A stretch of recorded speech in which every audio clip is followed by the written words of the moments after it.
Segunda Reis, capítulo 20, a partir do verso 16 até o verso 19. Segunda Reis, capítulo 20, verso 16 até o verso 19.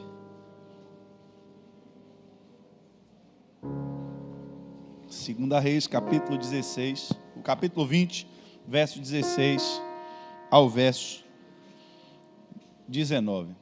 Enquanto você está abrindo sua Bíblia, eu vou trazer um entendimento para vocês de algo que Deus tem nos incomodado nessa igreja, e talvez seja um momento muito importante de Deus tratar conosco.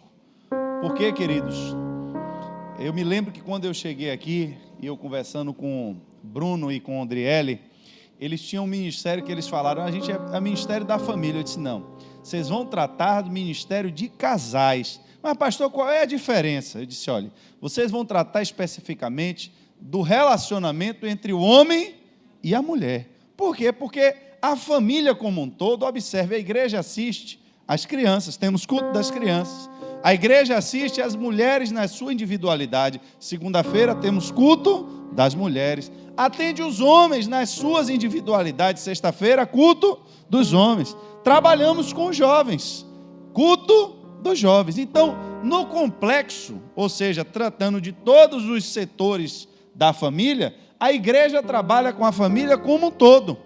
Tratamos das crianças, dos jovens, dos homens e das mulheres, e do relacionamento entre o casal. Então, tratar da família é exatamente o trabalho que a igreja faz quando está minuciosamente abordando cada setor dessa instituição criada por Deus, que é a família. Então, a partir de hoje, Deus tem nos incomodado para estar trazendo para a igreja, em alguns momentos, em alguns domingos, nós vamos estar dedicando tempo para tratarmos sobre a família, sobre o projeto de Deus com a família.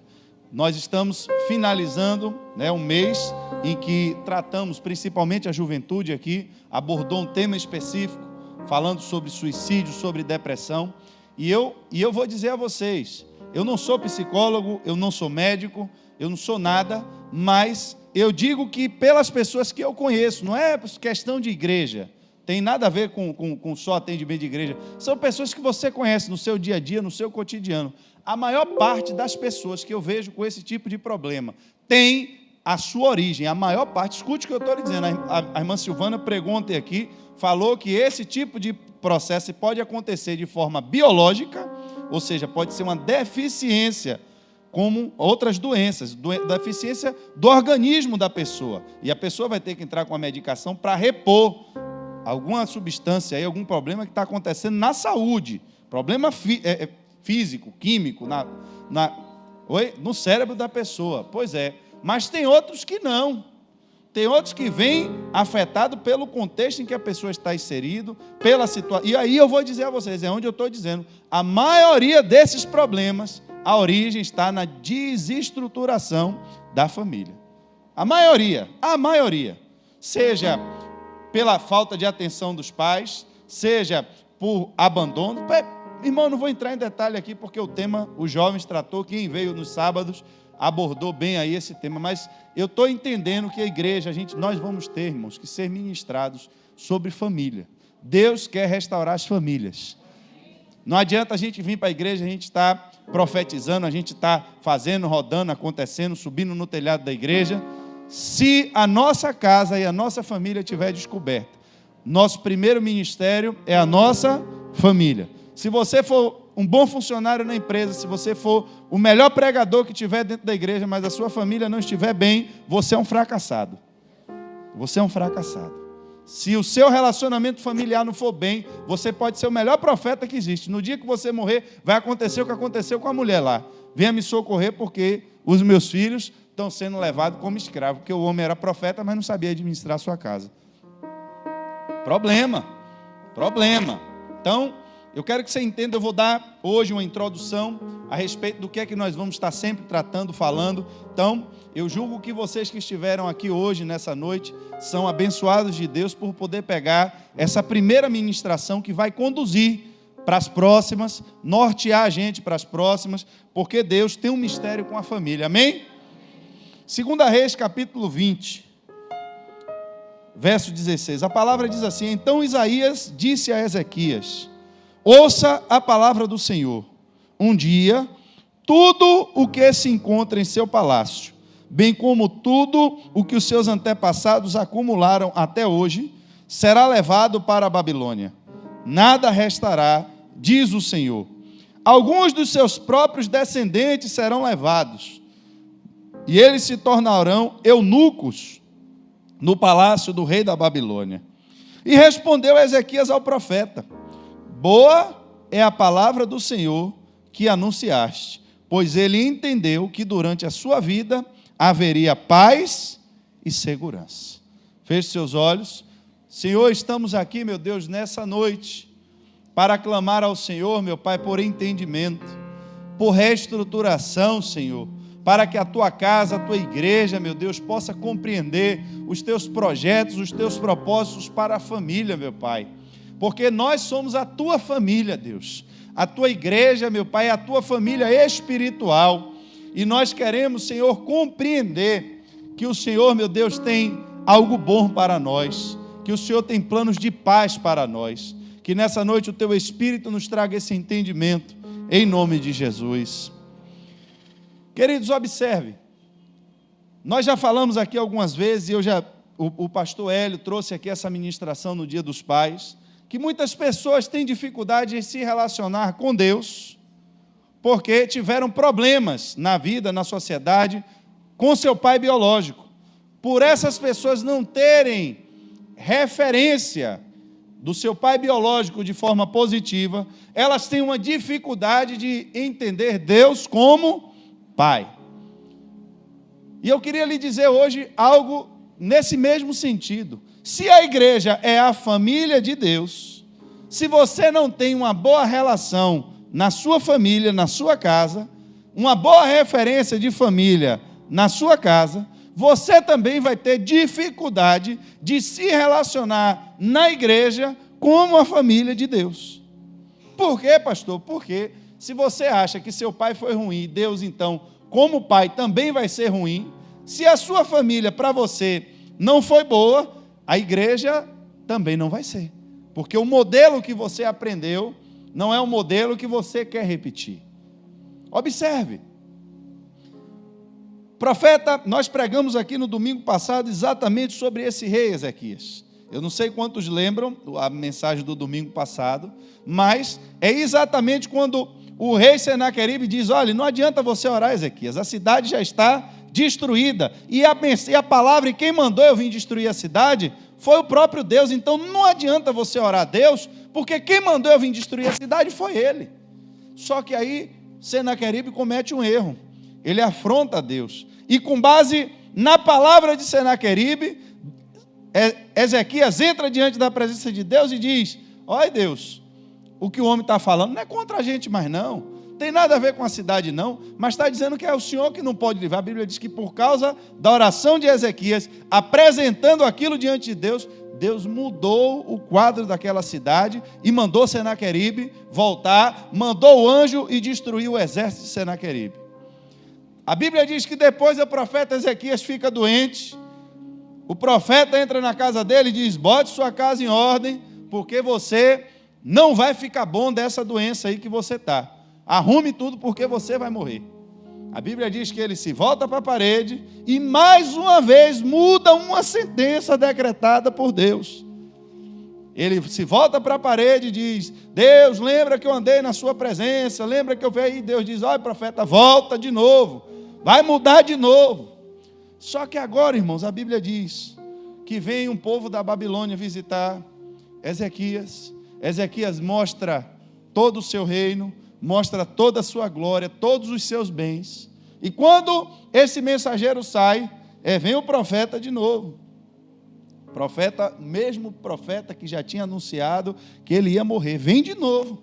O que foi que você fez, ô rei Ezequias? E ele disse: rapaz, eu mostrei aqui meus tesouros. E o que foi que eles viram? Eles viram tudo. Viram não houve nada no meu tesouro que eu não mostrei a eles. Aí o profeta diz: olha, então por que você fez isso? Um dia toda essa riqueza sua vai ser levada, o seu reino vai ser destruído, vai ficar tudo na miséria, seus filhos, eles vão virar escravos e ainda vão ser castrados para não gerar descendência, como escravos no palácio do rei da Babilônia. Quando ele termina de ouvir, irmãos, uma desgraça dessa, decretada por Deus, entenda aqui, eu não estou xingando, eu estou usando, que eu estou falando que às vezes as pessoas se espantam, eu estou falando porque Deus anuncia bênçãos, mas anuncia desgraças na vida das pessoas, e isso aqui eu entendo, que uma decisão dessa, não tem como ser uma coisa boa, isso é um infortúnio, é uma tristeza, é uma desgraça na vida de alguém, não estou xingando não, viu, irmão? Vi a igreja me olhar assim, eu estou lhe explicando, né? Não é xingamento não, vale, né? Não. Mas o que eu quero lhe dizer é que depois que ele ouve uma palavra dessa, depois de ouvir um decreto desse, o rei que mudou a decisão de Deus 2 vezes, a primeira vez Deus disse: vou destruir a cidade, ele fez Deus mudar de ideia com a oração e o entendimento dele. A segunda vez: você vai morrer, ele fez Deus dar a ele mais 15 anos. Aí Deus diz agora: eu vou destruir a sua descendência. Ele disse: boa é essa palavra. Irmãos, eu quero que você entenda isso, porque a Bíblia faz questão de dizer, porque foi que ele disse, boa é essa palavra. A Bíblia vai dizer, pois ele entendeu que durante a sua vida haveria paz e segurança. O panorama que você vê hoje na sociedade, as coisas como estão encaminhando, as notícias que saem no jornal todos os dias, elas apontam o que para o futuro dos seus filhos? Ah, pastor, eu sou jovem, eu só tenho 12 anos. Pois é, para você mesmo que eu estou falando também. Comece a pensar na sua vida. Você um dia vai crescer, você um dia vai se casar. Você acha que esse mundo que nós conhecemos hoje, da forma que nós conhecemos hoje, ele vai estar como? Quando chegar o tempo de você criar os seus filhos. Tire pela igreja. Mas não olhe só a nossa igreja, eu quero que você olhe a igreja como total. Eu quero que você olhe a igreja em um panorama de você entender o povo de Deus hoje sobre a face da terra. Como está a juventude cristã hoje? Qual é a avaliação que você faz dos jovens cristãos hoje? Porque eu quero lhe dizer, é só uma questão de tempo para eu e você sairmos de cena, e é essa juventude que vai representar o povo de Deus na terra. Irmãos, me assusta entender que uma das maldições liberadas por Deus como castigo pela desobediência, você vai achar em Levítico, no capítulo 25, 26, a Bíblia vai dizer as recompensas da obediência, mas vai falar sobre o castigo da desobediência. No verso 29 do capítulo 26, Deus diz assim, como recompensa pela desobediência, vocês comerão a carne dos seus filhos e das suas filhas. É uma das maldições. Se vocês obedecerem, vocês vão ter tudo do melhor, vão comer o melhor dessa terra, né? Música sobre as bênçãos a gente acha um bocado. Comerei o melhor, né? Dessa terra. A palavra de Deus, mas podia ter um refrão também da música, né? Explicando se desobedecer também, o que acontece, porque está coladinho.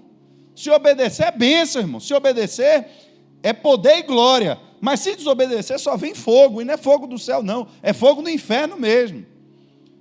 Castigo pela desobediência. E uma dessas maldições, vocês vão comer os seus filhos e as suas filhas. Irmãos, você já entendeu o que é que está escrito nisso aqui? Eu quero que você guarde a lição do rei. Eu não sei quantas vitórias, quantas batalhas, quantas missões dadas por Deus você já venceu para estar aqui nessa noite. Quantos inimigos você venceu para estar sentado aqui nessa cadeira. Eu sei que não foram poucos. Eu sei que não foram poucos. Eu sei que tem pessoas aqui que, se eu entregasse esse microfone nessa noite para dizer: meu filho, me diga como você aceitou Jesus e todos os inimigos que você já venceu para estar aqui nessa noite, eu tenho certeza que teriam pessoas que iam pregar aqui até meia-noite e você não ia acreditar no que você ia ouvir aqui nessa noite.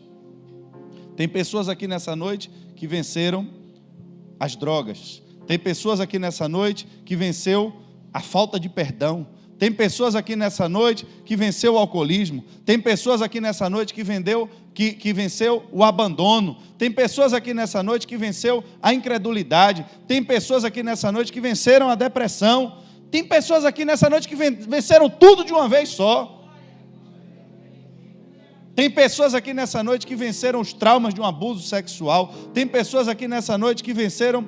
Mas eu quero dizer, esse é o seu testemunho. Essa é a sua história. Só que você tem que entender que quando nós estamos entendendo agora que o projeto de Deus inclui a família, a pergunta é: como nós estamos preparando a nossa casa? A salvação, irmãos, ela é individual. Mas o projeto de Deus é para a família. Você pode entender isso? A salvação, ela é individual, mas o projeto de Deus é para... O que foi que o apóstolo Paulo disse ao carcereiro? Creia no Senhor Jesus Cristo e será salvo tu e a tua casa. Não quer dizer que porque ele creu, a família dele, por tabela, ia ser salva. Mas significa dizer que, se ele cresce, o poder do evangelho alcançaria também a sua casa. Foi por isso que o apóstolo Paulo foi para a casa dele pregar o evangelho, se não tinha pregado só para ele. Mas ele foi lá pregar. Quando Deus disse: olha, só achei na terra um justo. Só achou um justo. Quem era o justo? Noé. Mas na hora de salvar Noé, teve que salvar quem? A família de Noé. Por quê? Porque a salvação é individual. Mas o projeto de Deus é para salvar toda... Irmãos, quem criou a família foi Deus. O modelo de família, quem criou foi Deus. Por exemplo, detalhes de coisas que nós ouvimos falar o tempo todo e não enxergamos a possibilidade de ser de outra forma, porque nós já nos habituamos a ser assim. Por exemplo, a pessoa casa, a Bíblia diz: deixará o homem pai e mãe, se unirão à sua carne e serão uma nova família. É isso que está dizendo. Mas tem povos que não ouviram ou se perderam no meio da história do projeto de Deus, que eles vão se casando e vão morando todo mundo junto. Você vê tribos que não tinham conhecimento da palavra de Deus, que eles iam se casando e continuava morando aquele bolo de gente, todo mundo junto. Ninguém se separava.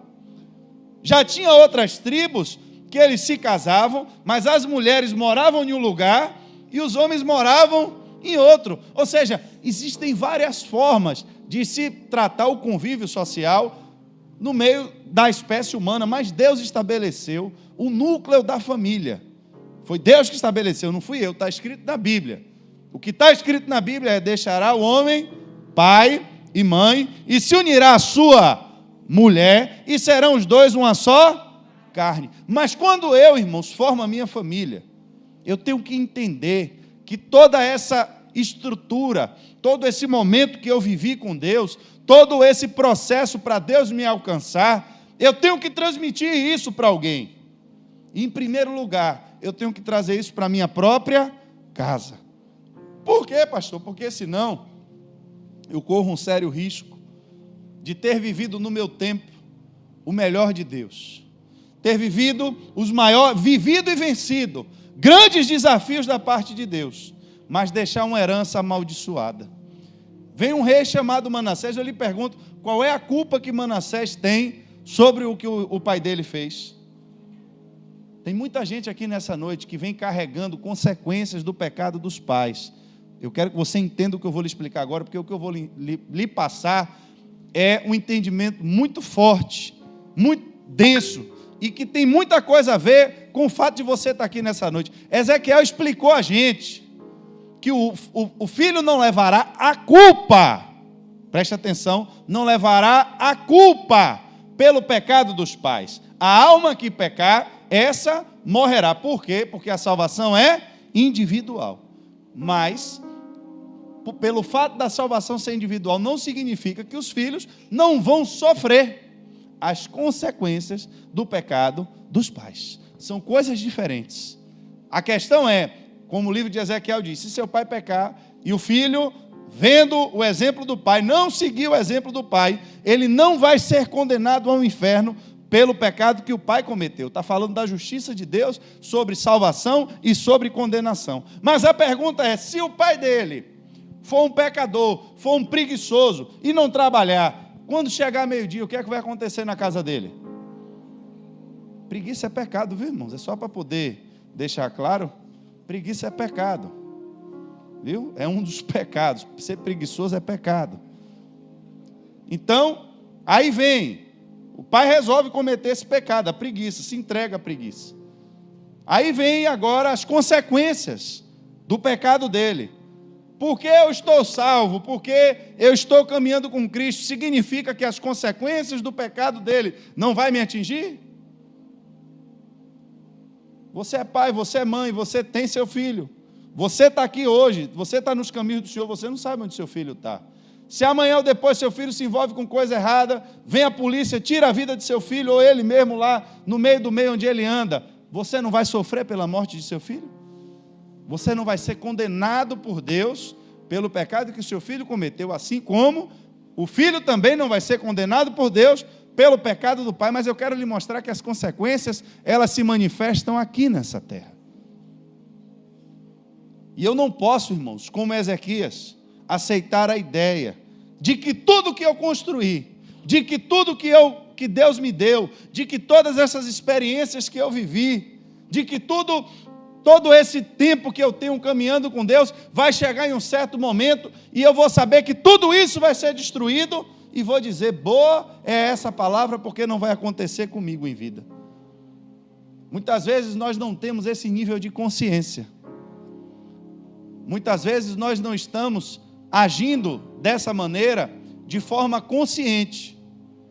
Ou seja, eu quero que de fato meus filhos se destruam. Mas muitas vezes a minha negligência dentro da minha casa. Meu irmão, ele sabe o caminho. Eu já ensinei. Mas eu estou vendo meu filho indo para o caminho errado. E você, meu irmão, mas eu não tenho pai. Olha, irmãos, o sacerdote do lar é o marido. Mas a Bíblia diz que na ausência do pai, a mãe tem que exercer a autoridade. E se você não brigar pela salvação dos seus filhos, você acha que vai acontecer o quê? Isso vale para você entender, irmãos, o que a Bíblia diz no livro de Juízes, no capítulo 2, no verso 7, a Bíblia diz, olha, o povo prestou culto ao Senhor durante toda a vida de Josué, e dos líderes que sobreviveram a Josué e que tinham visto, olha o que eles viram, todos os grandes feitos do Senhor em favor de Israel. Aí a Bíblia vai dizer, depois que toda aquela geração foi reunida a seus antepassados, surgiu uma nova geração que não conhecia o Senhor e o que Ele havia feito por Israel. Começaram a pecar. Qual era a consequência da maldição do pecado? Os próprios pais são quem vão destruir os seus filhos. Se vocês se entregarem ao pecado, se vocês não seguirem a Deus, se vocês não seguirem os mandamentos de Deus, por mais que você se esforce, por mais que você queira dar o melhor a seu filho, por mais que você queira dar a melhor educação, se você não tiver alicerçado em Deus e seguindo os mandamentos de Deus, olha o castigo que Deus diz, são os próprios pais quem vão comer os seus filhos. Entenda isso não numa linguagem física e literal, como de fato foi. Como de fato foi. A Bíblia diz que durante cercos sobre aquela cidade, teve uma mulher que chegou para o rei e disse, olha rei, eu preciso que o senhor julgue a minha causa. Foi o que aconteceu, mulher? Eu e essa mulher aqui, a gente combinou ontem de comer o meu filho e hoje o filho dela. Nós comemos já o meu filho ontem e hoje ela não quis me dar o dela. Isso aqui foi real. Mas eu quero que você entenda no sentido também espiritual. Se eu não ando com Deus, se eu não estou alicerçado em Deus, eu não tenho como deixar uma herança espiritual aos meus filhos. Mas você é crente, você é uma bênção de Deus, você está cheio do Espírito Santo de Deus, você já tem batalhas. Olha, o rei Ezequias, irmãos, andou na presença de Deus, que Deus mudou a realidade dele, deu mais 15 anos de vida ao rei, deixou de destruir a cidade pela oração que o rei fez diante de Deus, e foi o próprio Deus que já tinha decretado a destruição da cidade. Mas agora Deus diz: eu vou destruir então a sua descendência. Boa essa palavra. Eu não posso entender que boa é essa palavra, irmãos. Eu não posso entender que boa é a palavra que estão dizendo aí fora sobre a destruição da família. Eu não posso entender que boa é essa palavra e ouvir isso como se não fosse nada, como se isso não me agredisse, como se isso não fosse deixar para os meus filhos um legado de destruição. Por quê? Porque seu filho e o meu filho, eles não vão morar numa bolha, eles vão morar no mundo. O que foi que Josué fez? As pessoas usam esse versículo e às vezes não entendem a consequência disso. Quando Moisés morreu, a preocupação de Moisés foi o quê? Deixar um líder no lugar dele. Moisés foi, Deus disse: você vai morrer, meu filho, vou, mas deixe Josué no seu lugar. Josué ficou. E quando Josué morreu, ficou quem no lugar dele? Não ficou líder. Por que, irmão, pastor, não ficou líder? Porque um dia Josué recebeu a sua terra, todo mundo recebeu as suas terras. Quando todo mundo começou a cuidar do que é seu, Josué chamou todo mundo e disse: meu irmão, já estou velho, já estou na minha terra, já conversei com a minha família aqui, e agora cada um que cuide da sua casa, porque eu e minha casa vamos servir ao Senhor. Irmãos, isso não foi bom, ao meu ver. A minha opinião, ela não vale muita coisa, mas ao meu ver, a minha interpretação é que ele era o líder de Israel. Ele era a pessoa que dava referência a Israel. Ele deveria dizer a vocês: olhe, vocês façam o mesmo. Eu estou indo embora, mas alguém vai ter que ficar no meu lugar para estar coordenando aqui essa equipe, para que vocês se mantenham firmes e não simplesmente dizer: eu estou na minha terra, eu estou na minha casa, no meio da minha parentela, então aqui a gente já decidiu que a gente vai servir ao Senhor, e vocês façam o que parecer bem aos olhos de vocês. Fizeram. E o que foi que fizeram? Começaram a pecar, começaram a se prostituir, começaram a seguir os exemplos das outras nações, e quando o castigo veio, Deus disse: então vamos destruir as outras tribos, e a tribo de Josué vai ficar aqui sozinha, porque só a tribo de Josué não pecou. Não tem isso na Bíblia, não? Mas devia ter, não devia, não? Porque se ele disse: eu e minha casa vamos servir ao Senhor, então ele tomou a decisão dele. Então deveria destruir todo mundo, levar todo mundo cativo e criar agora só a tribo de Josué. Não ficou não, irmãos. Por quê? Porque a sociedade não é uma bolha, você não vive sozinho dentro da sua casa. Por mais que você queira prender os seus filhos, uma hora ele vai para a casa do vizinho, uma hora ele vai para a escola, uma hora ele vai para o trabalho. Você não vai prender seu filho.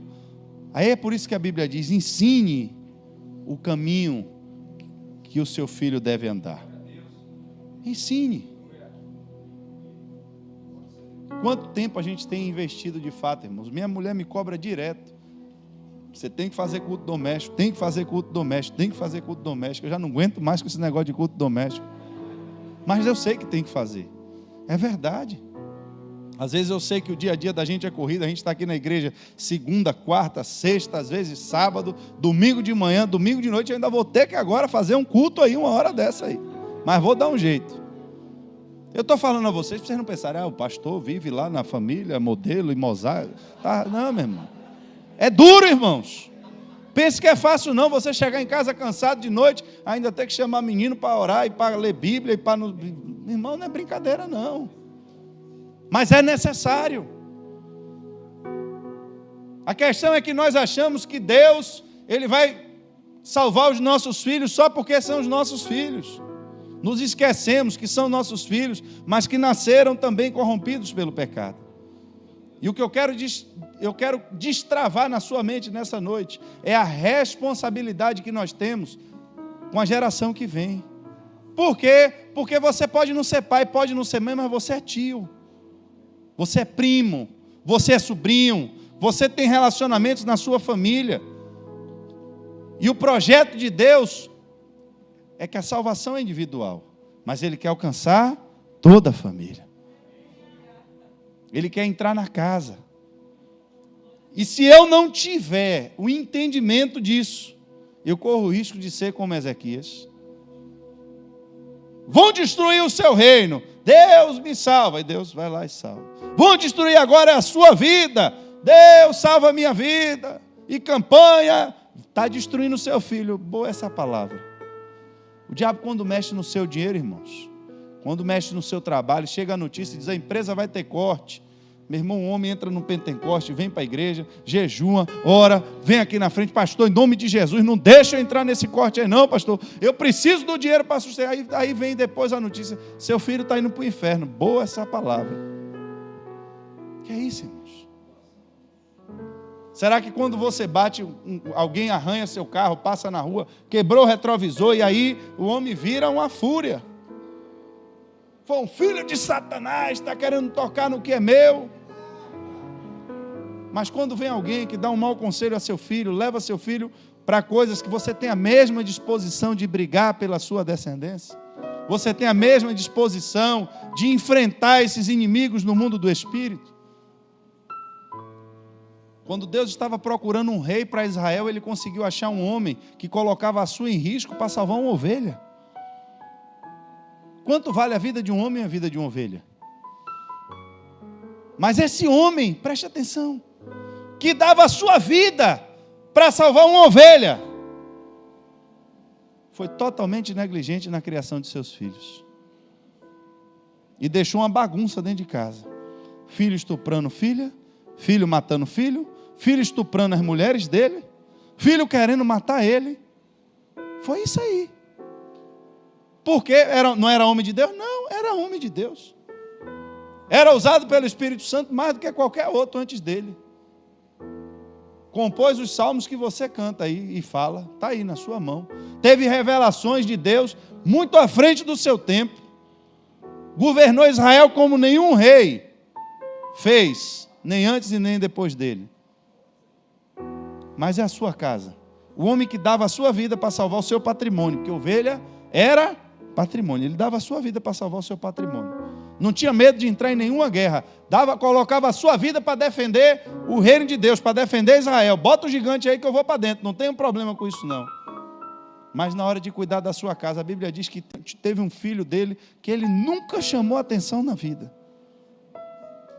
Um menino que nunca foi contrariado pelo seu pai. Às vezes a gente acha que dar tudo que o filho quer é uma forma de compensar os nossos erros, irmãos. Preste atenção, porque isso aqui é de Deus para você. Eu sei que tem alguém que vai receber isso aqui nessa noite. Muitas vezes você entrou em um relacionamento e que você sabia que esse relacionamento não ia ser bom, mas você entrou mesmo assim, às vezes até em desobediência das coisas de Deus, engravidou e aí teve um filho. Aquele relacionamento foi extremamente desgastante e você se sente culpado pelos problemas que seu filho teve desse relacionamento. E aí você, como uma forma de compensar, termina deixando o filho fazer tudo o que quer. Você está destruindo seu filho sem saber. Amanhã ou depois, quando você tentar tomar a rédea, já foi. Tem caminhos, nós estamos trilhando um caminho. Nós temos um destino. Às vezes você dá uma quebrada para um lado e pega uma rua errada. Você pode chegar no mesmo destino que você estava indo, mas o caminho vai ser mais longo. Você vai ter que dar mais volta, vai ter que subir ladeira, vai ter que passar por lugares apertados. Mas se você não desistir, você consegue chegar exatamente no mesmo lugar. Vai demorar mais, mas chega. Mas se desistir, irmãos, cada lugar que você tomar ainda outro atalho, ainda vai lhe levar para um lugar pior ainda. Ainda vai ficar mais distante ainda. Até uma hora que não tem mais jeito de voltar. Ainda que você andasse a vida toda para tentar chegar onde você estava indo, você não chega mais. A vida é assim. A família precisa, irmão, ser conservada. E a verdade é que nós não temos enxergado isso. Não temos enxergado que a maior herança que nós podemos deixar nessa terra para os nossos filhos é a presença de Deus. Tem filho que não sabe o testemunho do seu pai. Por que seu pai é crente? Não sei. Você já contou seu testemunho de salvação a seu filho? Mas meu filho não pode saber essas coisas. E quem é que pode? Ele pode saber o do vizinho? Ele pode saber a história do Lázaro, né? Que ninguém nem lembra mais, mas no dia que estava aí, passou uma semana no jornal, todo mundo falando de Lázaro. Pode ver o Lázaro no noticiário, mas não pode saber quem você era? O que Jesus fez na sua vida?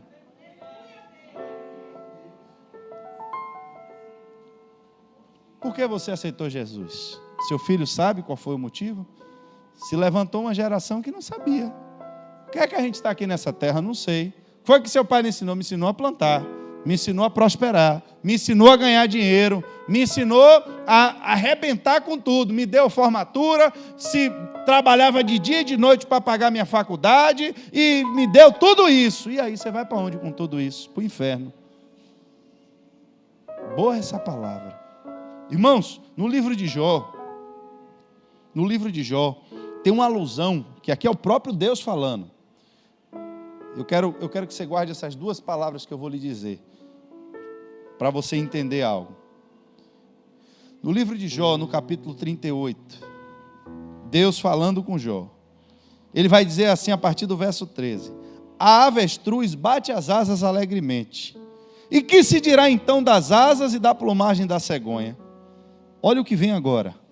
Ela abandona os ovos no chão e deixa que a areia os aqueça, esquecida de que um pé poderá esmagá-los, que um animal selvagem poderá pisoteá-los. Ela trata mal os seus filhotes, como se eles não fossem dela, e não se importa se o seu trabalho é inútil. Isso porque Deus não lhe deu sabedoria e nem parcela alguma de bom senso. Olha que interessante. Olha que interessante a comparação que Deus faz. Deus vai dizer, existe um animal que ele produz os seus filhotes, mas ele não se importa se todo o seu trabalho para gerar aqueles filhotes vai ser destruído. Por quê? Porque Deus não lhe deu nem sabedoria e nem bom senso. O que é que a gente aprende com isso? Para cuidarmos da nossa casa, para nos importarmos de fato com os nossos filhos, nós precisamos entender de Deus a sabedoria e o bom senso. No livro de Provérbios, se você tiver depois curiosidade, leia os 4 primeiros capítulos. O capítulo 1 tem uma parte que diz assim, um convite à sabedoria. Convite à sabedoria. No verso 28, a sabedoria responde, então vocês me chamarão, mas eu não responderei. Procurarão por mim, mas não me encontrarão, visto que desprezaram o conhecimento e recusaram o temor do Senhor. Não quiseram aceitar o meu conselho e fizeram pouco caso da minha advertência.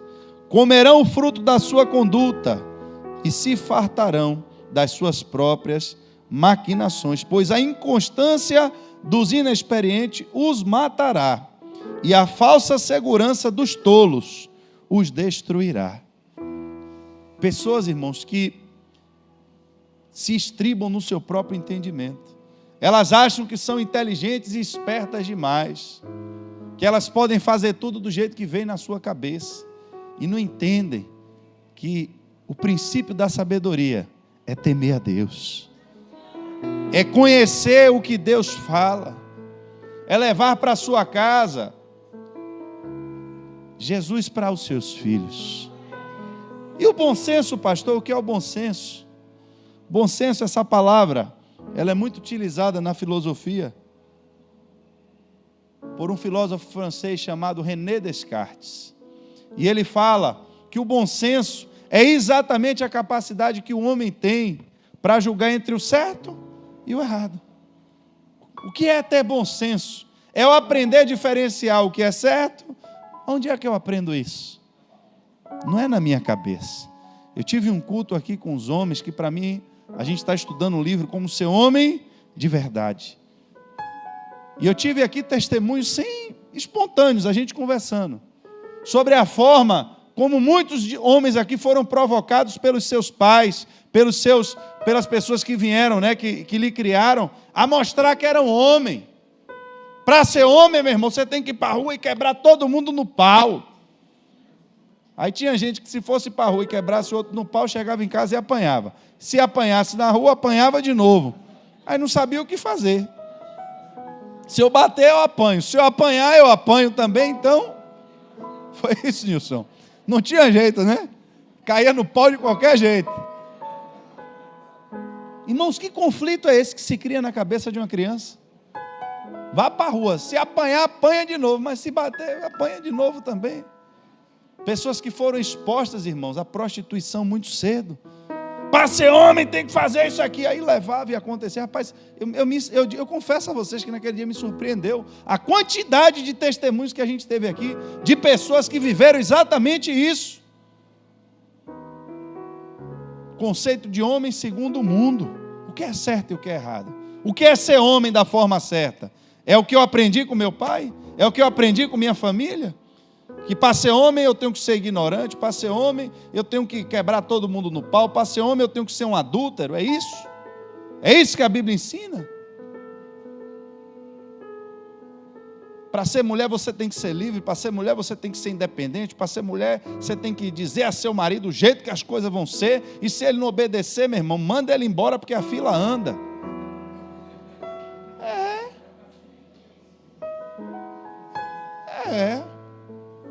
Aonde é que a gente vai parar com isso, irmãos? Aí a gente está ouvindo a voz falando, ó, as gerações que vêm aí pela frente com esses conceitos que o mundo está pregando aí, vão ser destruídas. O mundo que vai ficar aí, se a igreja não fizer nada, vai ser destruído. Mas como é que a igreja vai dar testemunho, irmãos? Se muitas vezes a nossa família está desestruturada. Se muitas vezes nós estamos com problemas do nosso casamento, na nossa casa, e a gente fica quieto, fingindo que aquilo não é nada.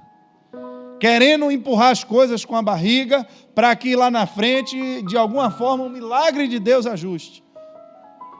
Tem pessoas que vêm aqui, irmão, pega o microfone, entra no mistério, profetiza para todo mundo, e faz, e acontece, chega em casa, está de mal com a mulher 2, 3, 4 meses, dormindo num quarto, outro dormindo no outro.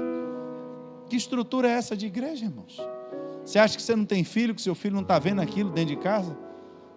Que confusão não é essa que fica na cabeça de uma criança dessa? Meus pais só são crentes na igreja, entra em casa, parece 2 demônios. Não é não? Eu vou lhe desafiar. Vá no presídio. Entre no presídio. Quando você chegar no presídio, só peça assim, ó, quem aqui é filho de pai e mãe crente? Levanta a mão para você ver. 70% do sistema carcerário. 70% do sistema carcerário são desviados da igreja, que nasceram no Evangelho. Filhos de pai e mães crentes. Por quê, pastor? Porque, irmãos, você nasceu com herança espiritual. Aquilo que seu pai plantou no mundo do espírito, tem coisas que você vai colher. Observe, a terra estava lá cheia de gigantes, não foi? Teve que entrar uma geração para a guerra, uma geração que teve que quebrar os gigantes, teve que derrubar tudo, teve que aprontar a terra. Teve uma geração que entrou para plantar. Você planta, meu irmão, um pé de jaca, planta um pé de... Você vai demorar um tempo para começar a colher aquilo. Você começa a criar animais, vai demorar um tempo para que aqueles rebanhos cresçam. Aí aquela geração que lutou com o gigante, que já passou 40 anos no deserto, que fez tudo acontecer, morre. O que é que fica para os filhos? A herança. A época de colher, vem uma geração aí, irmãos, que era para viver o melhor de Deus. Vem uma geração aí que era para colher os melhores frutos da terra. Era para viver já exatamente no projeto do que Deus tinha para aquele povo. E o que foi que eles perderam? Porque, irmãos, o inimigo estava de olho neles, esperando só uma brecha deles. Para quê, pastor? Para que eles não herdassem a herança que Deus tinha para eles. Porque dá testemunho de Deus uma família cristã. Eu não sei quantas empregadas aceitaram Jesus porque iam trabalhar lá em casa. Eu acho que quase todas. Quase todas. Iam trabalhar lá em casa e via a minha casa como era, via o meu pai, via a minha mãe. Não precisava pregar não, irmãos. Não precisava ficar, aceite Jesus, aceite Jesus. Eu às vezes até brinco com o pastor Clóvis, que o pastor Clóvis quer que todo mundo na rua aceite Jesus, né? Você anda com o pastor Clóvis, em um dia 10 pessoas se convertem, é um negócio terrível. Eu já fui numa casa que a moça que trabalha lá, só ele fazendo apelo, já aceitou Jesus 2 vezes. Ele é uma figura. Não é vocês que tiveram aí a oportunidade de andar um dia, até no carro, né? Quando a gente está andando com ele ali, está os meninos do louvor, que tem alguém desviado aqui para se reconciliar. Vai fazendo apelo para todo mundo na rua. Para abastecer o carro. Pastor Samuel, o homem aqui quer uma oração. Não é? O Lúcio viu lá. E ainda me chama. Eu estou lá em outro bolo. Ele aí, ô pastor, vem cá. Eu disse, o que foi? O cara aqui está endemoniado. Bora orar por ele. Quer que todo mundo aceite Jesus. Mas muitas vezes a pessoa levantar a mão e dizer aceitou Jesus não quer dizer nada. Às vezes a decisão não veio do coração. A pessoa só... Tem gente que não sabe dizer não para nada, né? Se você chega para vender Demilos, Romanel, a pessoa compra. Então, como aqui? Compra. Por quê? São pessoas que já não sabem dizer não. Aí aceite Jesus, eu aceito. Mas se chamasse também, bora ali para não sei aonde, a pessoa ia também. Mas o que eu lhe digo é assim, pessoas que veem o exemplo de família. Mulheres que foram trabalhar na minha casa, que estavam com a sua casa destruída, apanhando do marido em casa. Marido quebrando no pau, chegando bêbado. Os filhos já sofrendo as consequências daquilo ali. E aí ela vê uma realidade diferente. Ela vê um casamento diferente. A sua casa é para dar testemunho de Jesus. O seu casamento é para dar testemunho de Jesus. Casamento, irmão, não é ringue de boxe, não. Tem gente que já entra no casamento com as 2 luvas esperando o outro dar um vacilo para quebrar no pau.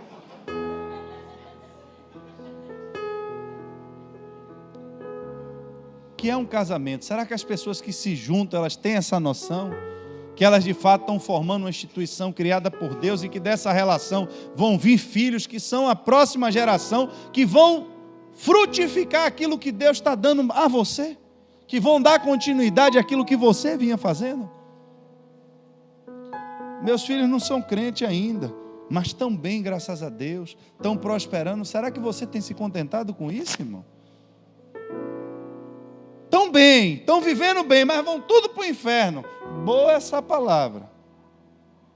Será que quando a doença chega na sua vida, o médico lhe diz, olha meu irmão, está de câncer, vai morrer.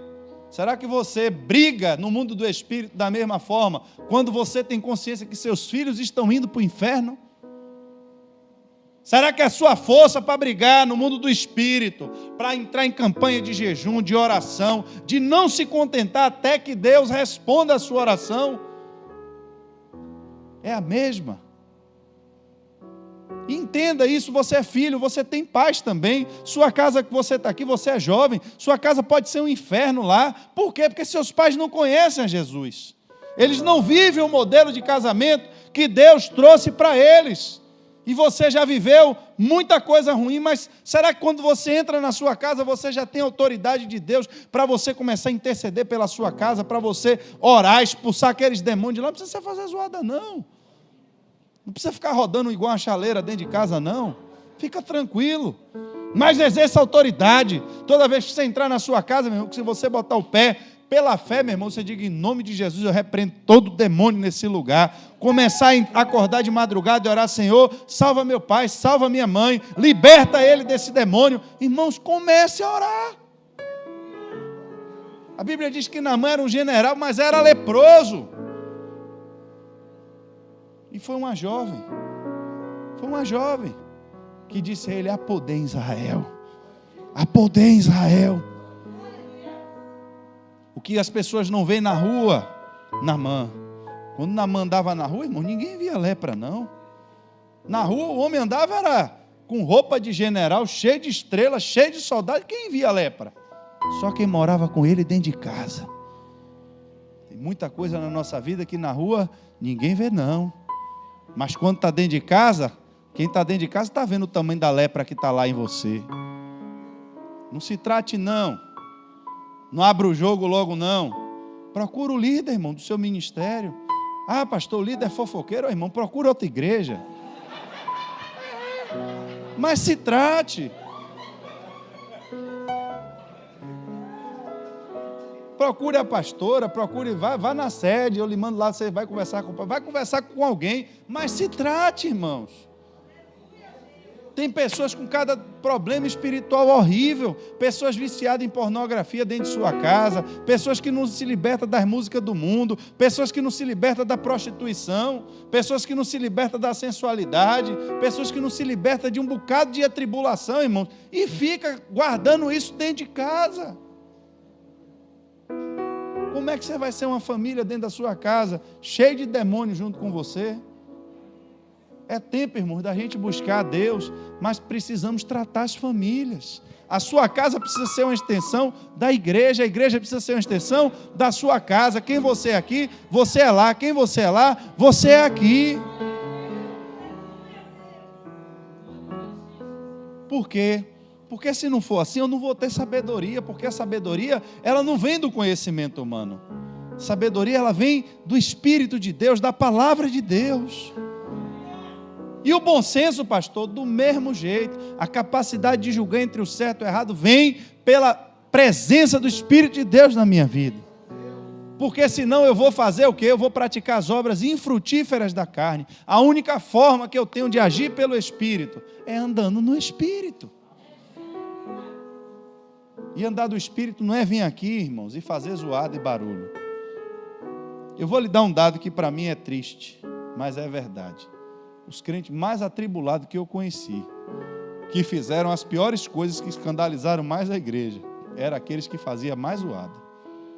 Estou lhe falando a verdade. Por isso que não me impressiona mais. Eu só não quero que atrapalhe na hora que eu estiver pregando, porque senão eu vou mandar sentar. Se algum dia que eu estiver pregando, alguém levantar para entregar qualquer mistério, eu vou parar o culto e vou mandar sentar, porque eu não aceito. Agora, se você está entregando, alguém está recebendo, se quiser vir me perguntar, eu vou dizer. Agora, cuidado com quem anda profetizando para você. Cuidado. Veja a vida dessa pessoa. Veja quem é que anda entregando o recado para você. Veja qual é o nível de comunhão que essa pessoa tem com sua igreja. Qual é o nível de serviço que essa pessoa tem com a igreja. Porque, irmãos, a Bíblia diz que quem quiser ser maior, sirva mais. Os maiores profetas que eu já conheci até hoje são pessoas simples. São pessoas que você entra na igreja, às vezes você não sabe nem que ele é o pastor da igreja. São pessoas humildes, pessoas que estão ali dispostas a servir o tempo todo. Mas quando o homem bota um palcozinho para ele mesmo e começa a subir, quem começa a suspender, irmão, já é o diabo, não é Deus mais. É o diabo que vai dando corda, vai subindo, meu filho. Sobe mais um pouquinho. Sobe mais um pouquinho, para quando ele chegar lá em cima, irmão, o diabo puxar a cadeira e a escada e derrubar só para ver a bagaceira lá embaixo. A gente tem que tomar cuidado, irmãos. Por quê? Porque o que é que o diabo quer destruir? Quer destruir a sua casa. Ele não pode mais lhe destruir, não pode mais tocar em você. Ele vai atacar quem agora? A sua família. Vai mexer com seus filhos. E aí é a hora, irmãos, que a igreja precisa entender que essa guerra também precisa ser guerreada. A igreja precisa começar a investir. A gente vai investir nisso, eu estou lhe dizendo. Enquanto eu estiver aqui, a gente vai começar a partir de hoje. Se for o primeiro culto focado nisso, mas nós vamos ter momentos para ministrar sobre a família. Você que é mulher, encoraje seu marido a vir para o culto dos homens. Ah, pastor, mas o culto é chato, dá sono, irmão. Então dê uma ideia de como ser melhor. Venha você fazer alguma coisa melhor, alguma coisa mais interessante. Porque aqui não é clube de serviço. Eu pago o ingresso se eu gostei ou se eu não gostei. Mas veja uma forma da gente ser melhor. Veja uma forma do irmão Nilson, eu e você, a gente poder fazer algo que seja melhor para os homens. Mas você precisa vir ouvir algo que é para você, homem. Para você aprender como ser homem na sua casa. Eu já sei tudo. Cuidado. Porque a sabedoria não vem da sua cabeça. A sabedoria vem de Deus. Você que é homem, é a mesma coisa. A mulher está em casa lá, meu irmão, falando, reclamando das panelas. E só manda vir segunda-feira para o culto, irmãos. Porque a gente precisa crescer na graça. A graça é uma bênção. Mover de Deus é uma bênção. Mas precisa crescer no conhecimento, irmãos. A gente gosta de estar em culto, sabe quando? Eu estou dizendo porque eu gosto. A gente gosta de estar em culto quando Deus está usando, quando Deus está mais... Olha, Elias está na caverna lá dentro. E veio tempestade, veio fogo e veio terremoto. Mas Deus não falou nada com ele. Para a situação dele, Deus se revelou na brisa. Às vezes Deus está tratando você aqui e ninguém está vendo. Eu não estou rodando aqui, não estou pulando. E eu gostaria que todo culto fosse assim, porque eu gosto. Gosto do movimento mesmo, eu gosto do negócio. Gosto. Quem anda, poder e glória, quem anda comigo sabe. Mas tem dias que Deus está querendo, irmão, lhe tratar no conhecimento. Está querendo trabalhar na sua mente no conhecimento. Para quê? Para que você seja um marido melhor, para que você seja uma mãe melhor, para que você seja um filho melhor. Porque você sendo um marido melhor, você sendo uma mulher melhor, você sendo um filho melhor, eu lhe garanto que você vai ser um servo de Deus melhor. A igreja vai ser melhor se a sua casa for melhor. Não é o contrário. Eu vou procurar uma igreja melhor para melhorar a minha casa. Não vá nessa não, irmão, que você vai se atrapalhar. Você primeiro tem que corrigir o que está lá, para depois você vir manifestar aqui. Amém, irmãos? Queria que vocês ficassem de pé nessa noite.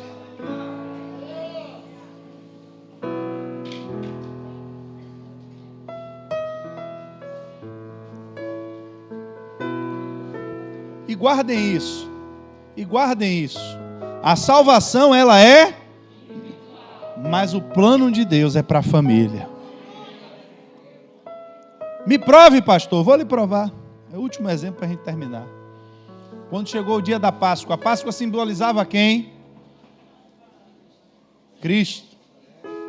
A salvação. Cristo mesmo foi que disse. Está aqui, né? O cordeiro, vamos repartir a nova aliança. Cristo fez agora e disse: é no meu sangue, é no meu corpo, usando o símbolo que estava ali na Páscoa. Quando Deus já terminou a Páscoa, você vai matar o cordeiro, mas você vai entrar na sua casa com a sua família. Você vai entrar na sua casa, e quem vai comer desse cordeiro é você que vai preparar, é você quem vai trazer o cordeiro, é você quem vai matar o cordeiro, mas você vai servir a sua família. É você quem vai trazer Jesus para dentro da sua casa, mas é você quem vai dar Jesus aos seus filhos. Não é para você estar querendo evangelizar o vizinho enquanto você não evangelizou a sua casa. Não é para você estar querendo evangelizar no trabalho enquanto você está vendo já o diabo trabalhando na vida de seu filho, já levando, não importa a idade, irmãos, mas o diabo você já está vendo atacando. Se levante, irmãos, comece a corrigir o que precisa. Casamento não é fácil não, irmãos. Ah, o pastor vive lua de mel o tempo todo. Fica aí. Tem dia lá em casa que o bicho pega. É verdade. Vou mentir? Tem dia que dá vontade de você mandar essa mulher voltar para a casa dela. É. Também tem dias que ela dá vontade de me empurrar da escada lá em cima. Eu já desço a escada olhando para trás. Mas sabe o que é que faz a gente recobrar a consciência? A gente se lembrar que o meu compromisso primeiro não foi com ela, não, foi com Deus. E que se eu largar essa, eu não vou poder arrumar outra. E aí tem que dar um jeito com essa mesmo. Você acha que ela não pensa isso aí também, não é? Irmão, tem dias que o negócio está feio, irmãos. Por quê? Porque nós somos homens, somos falhos. E casamento é isso aí mesmo. Já teve noite, para você não pensar só o contrário, já teve noite de eu ficar em casa, acordada, sozinho pensando. Eu disse: rapaz, Jesus disse que no céu a gente vai ser igual o anjo, né? Então lá não vai casar. Pô, velho, lá no céu eu não vou ter minha mulher. Também já fiquei pensando. No dia que você vai dormir no Pentecoste, aquele negócio todo. Eu aí, já fiquei também pensando isso. Eu disse: rapaz, lá no céu eu não vou ter minha mulher, né, velho? Já comecei a ficar com saudade da mulher no céu. Mas também já teve dia do pau quebrar do outro lado. Então, chega na hora de criar filho, irmão, é a mesma coisa. A mulher pensa uma coisa, o homem pensa outra. E aí é outro problema que tem que sentar para ajustar. E a vida é assim. E aí, o que é que a gente conta? Com a presença de Deus. Quantas vezes você sai de casa brigado com o seu marido, entra aqui na igreja, Deus fala um negócio, volta os dois de mão dada, para ali, já come um cachorro quente, já come um negócio, um acarajézinho, né? E aí de noite, meu irmão, o negócio já funciona e vai embora.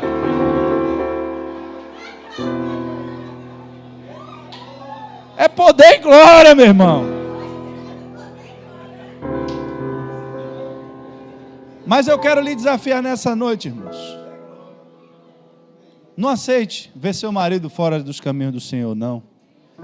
Você, homem, não aceite sua mulher fora dos caminhos de Deus, não. Não aceite seus filhos fora do caminho de Deus, não. Porque eu sei que você já venceu batalhas maiores. Eu sei que você já venceu inimigos maiores para você estar aqui nessa noite. Eu sei o que você já venceu, porque Deus tem ministrado isso aqui nessa noite. Se você fosse botar seu currículo nessa noite aqui, a gente ia ver grandes desafios que tentaram lhe tirar da presença de Deus, mas não conseguiram lhe vencer. E agora você vai ouvir essa palavra e vai dizer: o diabo vai destruir sua família, vai levar seus filhos e seu marido para o inferno. Você vai dizer: boa essa palavra. Está repreendido, irmãos. Eu vou orar por você nessa noite. Mas eu tenho certeza que Deus está despertando nessa igreja um tempo de conserto das famílias, um tempo de conserto de relacionamentos. E se você estiver com seu cônjuge aqui nessa noite, eu vou lhe encorajar a orar do lado dele. Eu acho que muita gente não ouviu, não. Vou dizer de novo. Quem está com seu cônjuge aqui na igreja, eu vou lhe encorajar a orar do lado dele. Pode abraçar, irmãos. Não é pecado, não. Pode abraçar seu cônjuge mesmo. Se tem alguma coisa para pedir perdão, o momento é agora. Forte, né? Se aproveite não, viu? Pode ir, vai lá. Vai devagar, viu, Colosso? Devagar aí, viu, Daniel? Você também, que você não está casado, não. Viu? Sua sogra está lhe olhando aí, viu?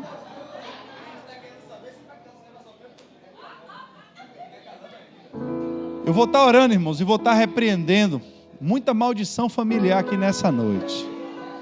Vou estar repreendendo muita herança maldita, transtornos psicológicos. Vou estar quebrando a raiz desse mal.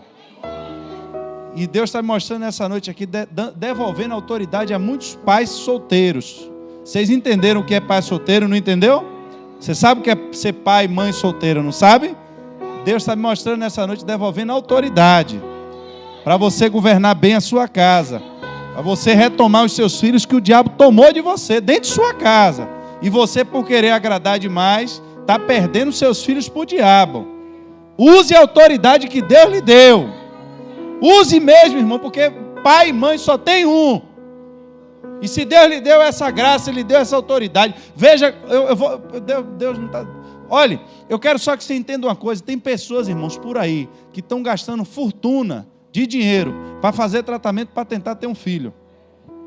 E é muito dinheiro. Tem sessão dessa aí que custa quase 20 mil reais para tentar ter um filho. E Deus lhe deu às vezes um, lhe deu dois. E o que é que você está fazendo com os seus? Você não está entendendo que tem uma inversão de valores aí em algum lugar? Por que é que tem gente que não tem e está gastando tanto dinheiro para ter, botando um carro para tentar ter um filho, e você tem um, dois e está deixando o diabo levar? Deus está trazendo bom senso nessa noite. Está trazendo sabedoria nessa noite. E se você precisar conversar com seu cônjuge, se você precisar pedir perdão, se você precisar se alinhar, o dia é hoje, irmão, não deixa passar não. Mas eu tenho certeza que Deus está trazendo um tempo novo, porque essa igreja vai se preocupar com a família. Essa igreja vai cuidar das famílias. A igreja já tem cuidado dos casais, já tem cuidado das crianças, já tem cuidado dos jovens, e agora Deus vai tratar da família como um todo. Amém? Feche seus olhos, Espírito Santo de Deus.